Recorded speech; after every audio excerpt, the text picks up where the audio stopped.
Oke, baik. Kali ini bakalan nerangin tentang laporan sains Python untuk segalanya.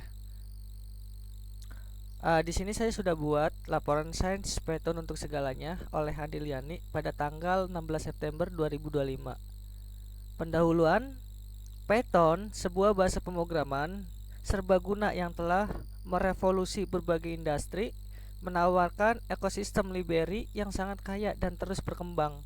Kekuatan utamanya terletak pada kemampuan untuk beradaptasi dengan berbagai kebutuhan, mulai dari analisis data yang kompleks, pengembangan aplikasi web yang dinamis, hingga penciptaan game yang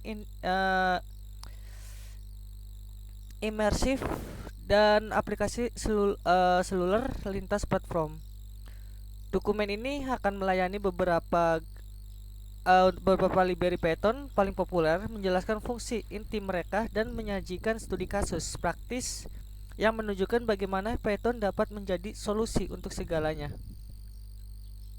Yang pertama itu untuk library Pandas, manipulasi dan analisis data. Penjelasannya, Pandas adalah library fundamental untuk analisa data di Python. Ia menyediakan struktur data performa tinggi yang disebut data frame, yang pada dasarnya adalah tabel cerdas. Dengan Pandas kita bisa dengan mudah membaca, membersihkan, mengubah, memfilter, dan menganalisis data terstruktur dari berbagai sumber seperti file CSV atau Excel. Studi kasusnya menganalisis data penjualan toko. Tujuannya seorang manajer toko ingin mengetahui produk terlaris dan total pendapatan selama sebulan. Prosesnya itu menggunakan Pandas. Seseorang analisa data, membaca file CSV penjualan, menghitung total pendapatan per transaksi, mengelompokkan data berdasarkan nama produk untuk menemukan yang paling banyak terjual, dan menjumlahkan total pendapatan keseluruhan. Hasilnya, laporan ringkas yang menunjukkan produk terlaris dan angka pendapatan total, memberikan wawasan cepat bagi manajemen. Yang kedua, itu menggunakan library scikit-learning atau untuk machine learning ya. Scikit-learning itu untuk machine learning.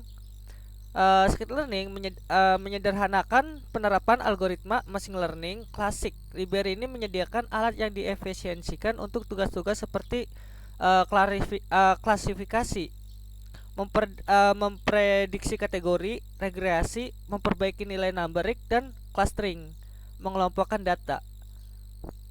Untuk studi kasusnya, sistem prediksi kelayakan kredit. Tujuannya sebuah bank ingin memprediksi risiko kredit macet dari calon peminjam. Untuk prosesnya itu sebuah model machine learning dilatih menggunakan data historis, nasabah, pendapatan, usia, riwayat kredit, dan lain-lain. Dengan scikit-learning, ketika ada aplikasi pinjaman baru, modal ini akan menganalisa data pemohon dan memberikan prediksi layak atau tidak layak.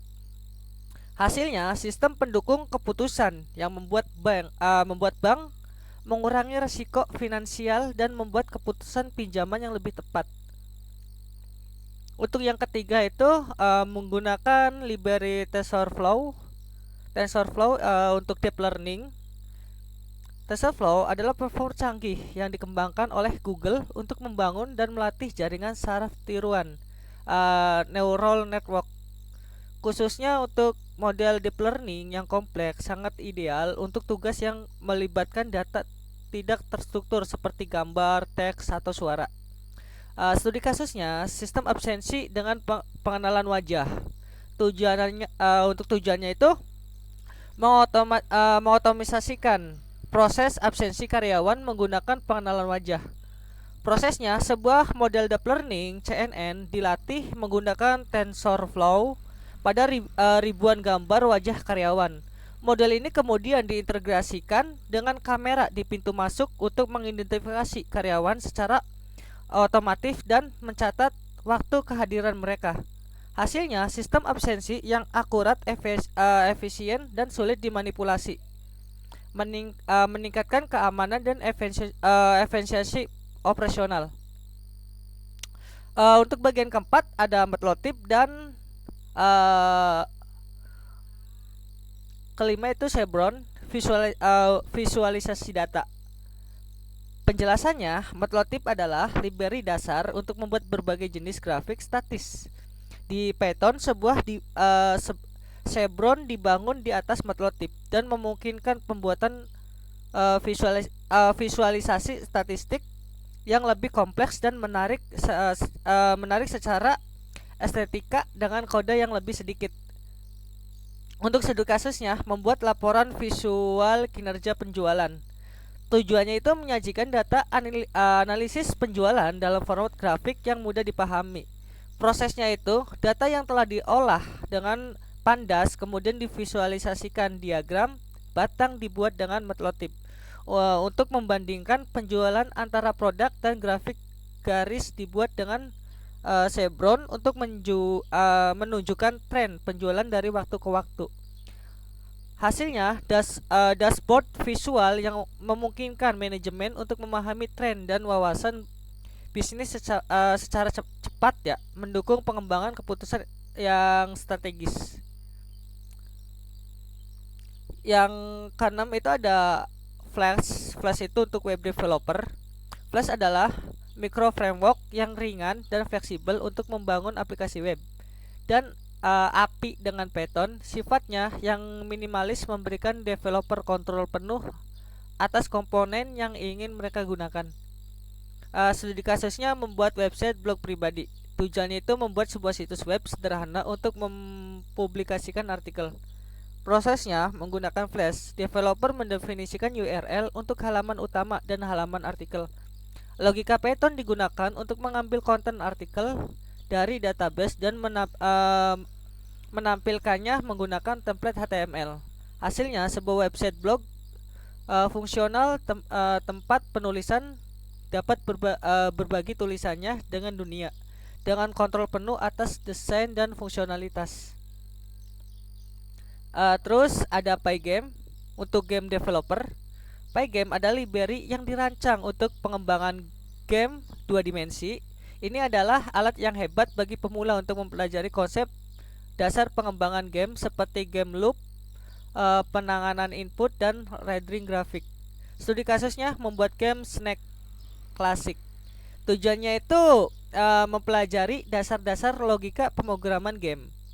Prosesnya, developer menggunakan Pygame untuk membuat jendela game, mengimplementasikan game loop untuk terus memperbarui status game, menangani input keyboard untuk menggerakkan ular dan mendeteksi tabrakan.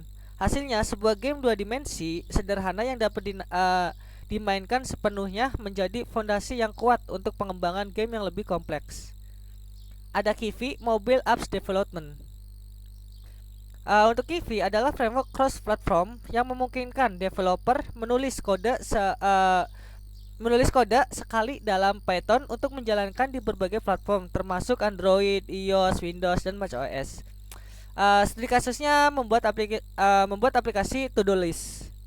Tujuannya membangun aplikasi daftar tugas yang berfungsi di Android dan iOS. Prosesnya, antarmuka pengguna dirancang menggunakan komponen Kivy. Logika Python ditulis untuk mengolah tugas, menambah, menghapus, menandai selesai. Kode tersebut kemudian dikemas menjadi file aplikasi yang dapat diinstal di perangkat seluler. Hasilnya, satu aplikasi seluler yang dapat didistribusikan di Google Play Store dan Apple App Store, mencapai audiens yang lebih luas dengan satu basis kode. Python telah membuktikan dirinya sebagai kekuatan pendorong di balik inovasi di berbagai sektor. Dengan ekosistem library yang kaya dan komunitas yang aktif, Python terus memberdayakan para developer dan peneliti untuk menciptakan solusi yang transformatif dari analisa data hingga kecerdasan buatan.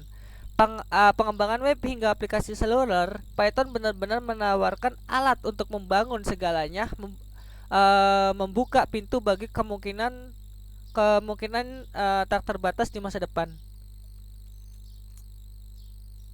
Nah, selesai.